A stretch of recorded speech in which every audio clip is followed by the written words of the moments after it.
Садық Аманов 1 гектар 20 сотық үліш жеріне мындан 20 жыл мұрда Өзбекстандан гилас көчөттөрүн алып келіп өстірген. Ошол учурдагы мээнети жыл сайын туруктуу кирешеге айланып, кем каржысына жарап келет.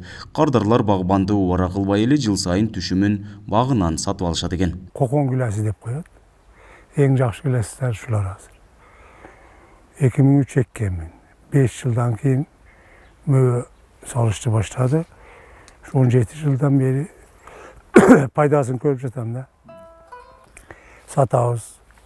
Ана Россияга алып барчу эле алуучулар алат. Биз жайда терип үзүп беребиз. Бактын кирешелүү болуусу өзүнө жараша кам көргөнү менен барабар. Жыл сайын ашыкча бутактарынан арылтып, зыянкечтерге каршы дарылап туруу керек. Ошондо гана түшүм мол болуп, дарактын эрте картаюусунун да алдын алууга болот. Өзүм путап эме кылып жүрдүм. Быйыл күчүм жетпей калып, эртең менен февралда, эрте жазда, февралда башка адамдар пута берди. Путоочу специалисттер болот. Атайын специалисттер. Ошолорго жакшы кылып путаттырып алдым. Себеби путаганда чоңуролдо ойнойт да. Мөбөсү путаганга жарашыктуу болот мөбөсү. Анан териши да путаганга жарашып оңой болот. Таза тергиде. Садық Аманов буга чейин үй бүлөсү менен эле түшүмдү жыйнап, кардарга даярдап келген.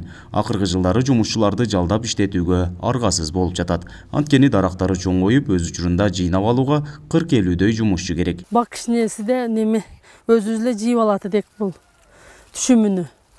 Анан бак чоңойгондон бери ашарчы жумушчу күч тобу менен жумушчу немелер менен кыз келиндер менен теребиз.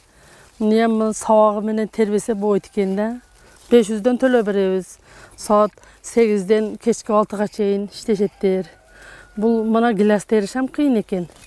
Майда иш, ошого жумушчу күч менен неме кыласаң болот. Жыл сайын 450 түп гилас багынан мол болгондо 7 тоннадан ашык түшүм алат. Түшүмдүн көлөмү аба райына да көз каранды. Ал эми баасы да туруктуу эмес. Түшүм мол болсо арзан, аз болсо кымбат сатылат дейт багбан. Анча-мынча 4,5 тонна болсом 7 тонна, 7,5 тоннага алдым. Ар кыл баада. Баадагы мына мөбөдагы жылда бирдей болуп турбайт да. Бирде жакшы болот, бирде согуруп азыраак болот, суюгураак. Быйыл сәл кичине азыраак болду. Кичине азыраак былтырга караганда. Былтыр жакшы болгон.